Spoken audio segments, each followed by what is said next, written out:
Gabi, mapalad kita nga masaksihan ang kadalagan sang isa ka pamilya nga ginhugpong sang manggaranon nga maragtas, kultura kag panuglion. Maayong gabi sa aton tanan. Nanginsaksi kita nga mga kapisnon sa kadalagan sa selebrasyon sa Kapistahan 2024 ukon ang paghanduraw sa ika-123 nga anibersaryo sumugod sa gintukod ang gobyerno sibil sa probinsya sa Capiz humalin Abril 15 tubtob sa subong adlaw. Kag sa nagahilapit nga pagtakop sa aton nga selebrasyon, liwat naton nga tukibon ining pinasahin nga kapag-on sa aton probinsya pinaagi sa Kapusod Imao, the Capiz Aklan Cultural Exchange. Kag para sa ihibalo sang tanan, ang Capiz nanging kabahin sa Aklan bag-o pa man ang kolonyalismo. Kita nga mga kapisnon, kabahin sang akyan. Pero pag-abot sang mga katsila, tuig 1569, ang akyan naging kabahin na lamang sa Capiz. Kag sang tuig 1956, ang Aklan nangin isa na ka probinsya kag nagseparar sa probinsya sa Capiz pinaagi sa Akta Republika 1414. Gani mga kauturan, hindi naton madula sa aton nga paino-ino kag tagipusoon nga kita nangin isa sang una. Kag sa subong, isa man kita gihapon sa huna-huna tagipusoon kag balatyagon. Kag sa sining nga bahin, aton liwat nga tukibon ang pinasahi nga talento kag panublion sa mga kapisnon kag akyanon pinaagi sa Capiz Aklan Cultural Exchange.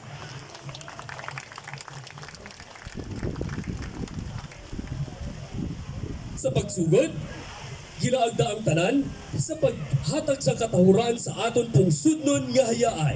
Pinaagi sa pag-ambas ang Philippine National Anthem nga pagapangunahan ni Miss Mabel Villan. Ini pagasundan sa pagpangamuyo kag Capiz Hymn nga pagapangunahan sa CBC Choral. Malihog magtindog kita tanan.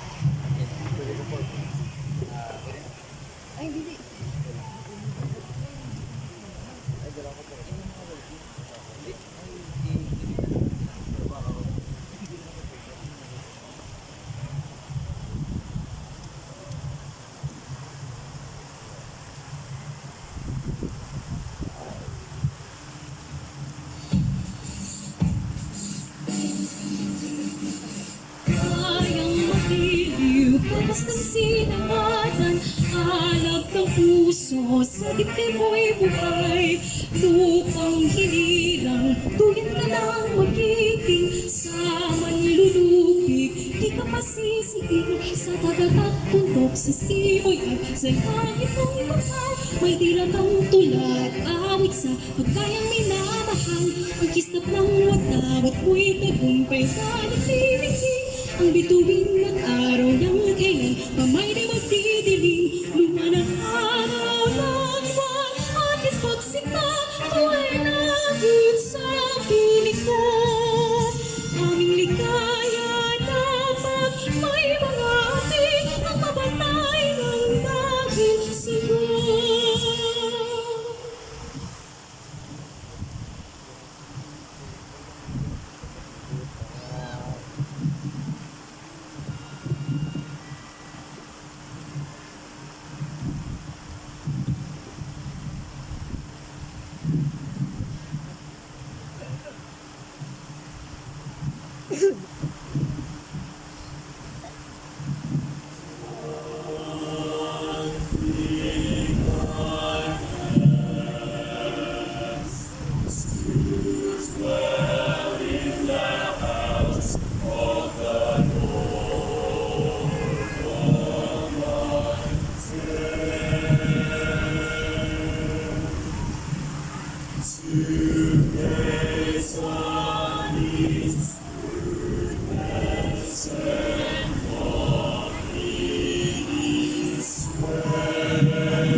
my strength, be my triumph.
Wala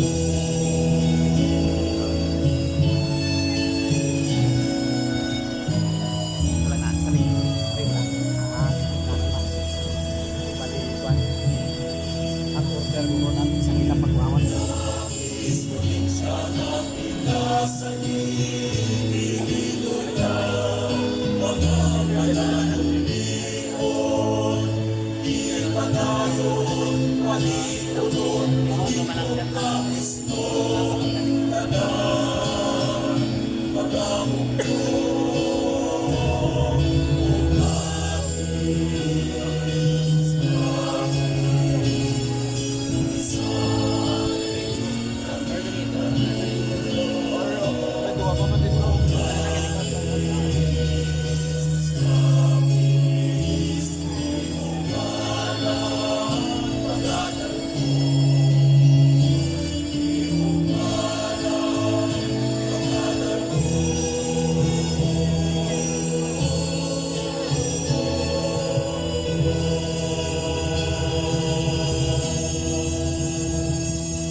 Palihog magbuko ang tanan.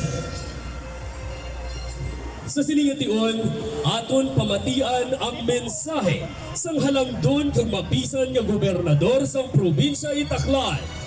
Ladies and gentlemen, walay liwan, Honorable Jose Enrique Miraflores.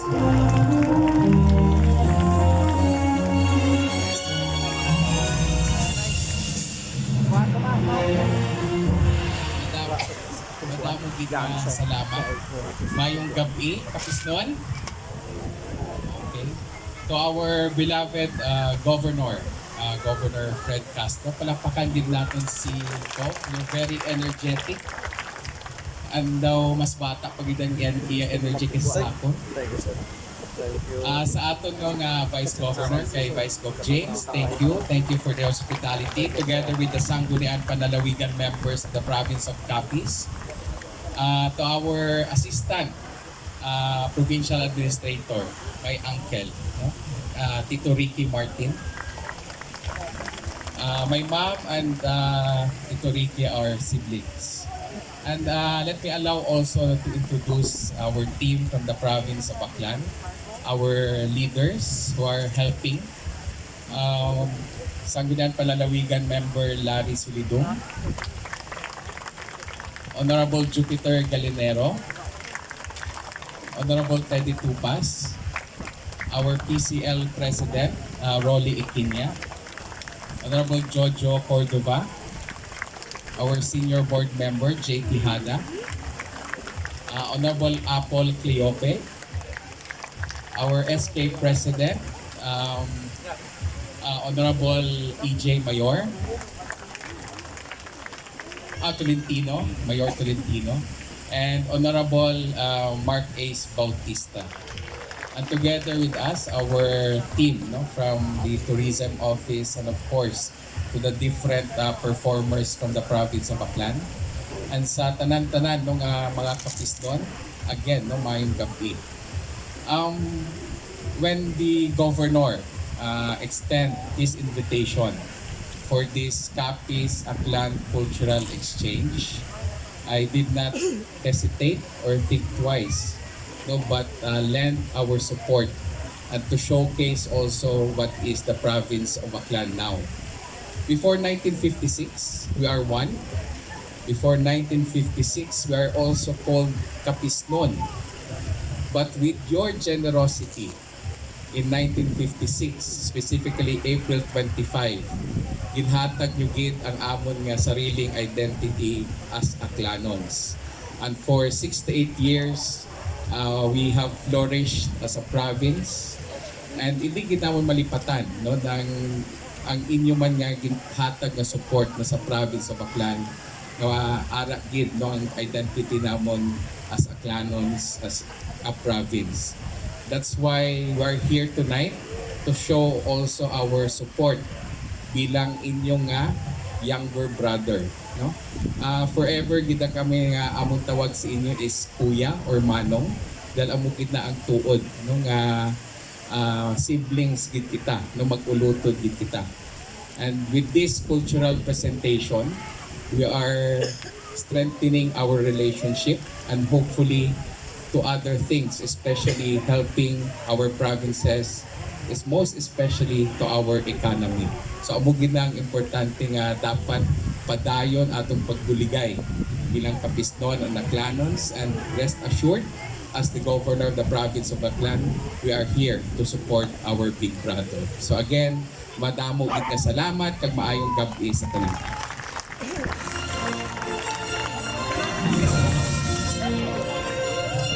Abo-abo nga salamat, Governor Miraflores, sa imo nga pagsuporta kag pagbasanyog sa kultura, tradisyon kag panublion sa probinsya sa Aklan kasubong man sa probinsya sa Capiz.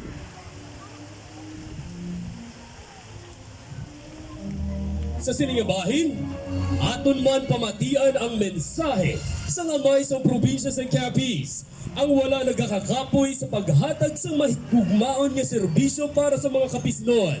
Ladies and gentlemen, aton pamanakpakan, Honorable Fredinel H. Castro.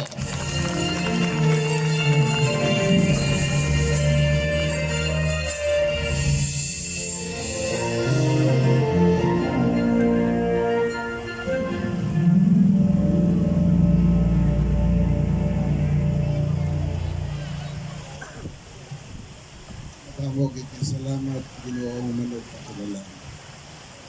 Governor Joen Miraflores, members of the Provincial Board of the Province of Aklan,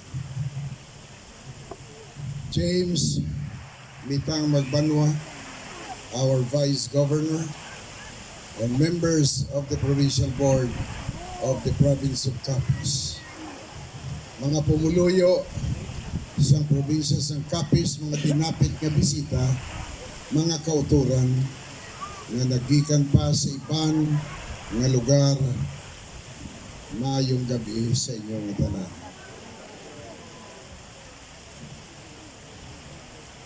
May medyo jutay lang ako nga baguhon sa pananaw ni Governor Joen. Kay man magsambit siya nga Aklanon, kag Kapisnon, even by words, you have already divided the province of Capiz and Aklan. I want that word deleted. I want that word not even imaginary. And I want that word not even in our imagination. Kaya ko nagapati nga ang Aklanon kag ang Kapisnon isa lamang. When I met the delegation of the province of Aklan, the first statement that came into my lips was, balaan nyo bala, may ginimbinto ako nga tawganay sa Aklanon kag Kapisnon, because we are one and the same. Kami nga mga Kapisnon tawgon sa mga Aklanon nga mga aswang, kag kamo nga mga Aklanon tawgon namon nga mga anwang. Gani ni karon nga pagtilipon ang pagbalik sang mag-ulotod, ang pagkitaay sang mag-ulotod nga aswang kag anwang. I say that I am going to venture, but I am certain that whatever venture I am going to say comes from my heart. Ang ina nga termino nga kapusod, I have long conceptualized on that. I have long thought of that. I have long dreamed of that. But it has been conceptualized months ago, but now put into reality. Kay tungod nga ang kapisnon kagakyanon, mag-isa lamang kani kamo nga mga aswang, hindi kamo magpalabi-labi kung magkadto diri ang mga anwang. Kag kamo nga mga anwang, we expect you to treat according to Governor Miraflores, your big brothers, as indeed your big brothers. Pero kami yang big brothers nga imol, ang kuan niya small brothers ang manggaranon. Kay tungod nga kamo inya may burakay, kami iya may ukay gid lang. Ukay-ukay sa tabagak diriyo. I say that there is no distinction between Aklanon and Kapisnon. And when I say Aklanon, it could be used and it could be interpreted interchangeably. When I say Aklanon, you may mean and I may mean Akyanon or Kapisnon. And when I say Akyanon, it could also mean Kapisnon. Why? Because I said that we belong to the same umbilical cord. We are people made of the same fabric. We are people rare in our breed. We are people who came from the same race. And that's why I say that we are all fortunate because Kapisnons, or maybe called as Aklanon, became and came from one and the same rare breed. Isa lang kita. And that's why ginakalipay ko karon nga gabi nga nag-upod ang mag-unutod. At last, I am thankful that our prodigal brothers and sisters have came home. Kapauli ng gali ka mo, ha? May inyugid. And we are happy that once again, we will be able to resuscitate the dying history that we almost forgot. We will resuscitate the history that binds us, and I hope that this history will bind us forever. Kay naginakalipay namon nga padayon kamo nga mabatsyagan, padayon kamo nga nilaon, padayon kamo nga palanggaon, kag padayon kamo nga dumdumon. Well, it is true that there is a barrier between your language and our language, but this language is not enough to create a distinction between Kapis and Aklan. Sa mga tanan nga mga kaswangan, palakpakan naton ang mga karabaw gikan sa Aklan. Ay kita nyo, nagkakaguba. Balan nyo at anwang na, karabaw na, para maintindihan nyo. Therefore, for all those who have heard, for all those who have known where Aklan and Kapis came, the relationship not only geographically, but even in personal relationship, let us and I urge you, I beseech you to join me in that sentiment. Let us love our brothers and sisters from Aklan. Madamo gid nga salamat sa inyo nga tanan.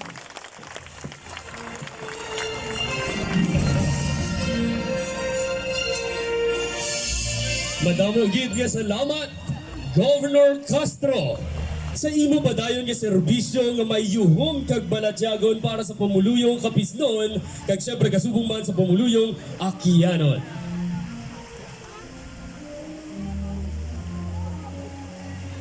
Ladies and gentlemen, sa siningabahin, Aton pagaumpisahan ang aton programa pinaagi sa ritual nga nagapakita sang kaalwan sa isig katawo kag pagpalaga sa Dios. Yari ang sayaw kay San Antonio de Padua gikan sa Kwartero Capiz.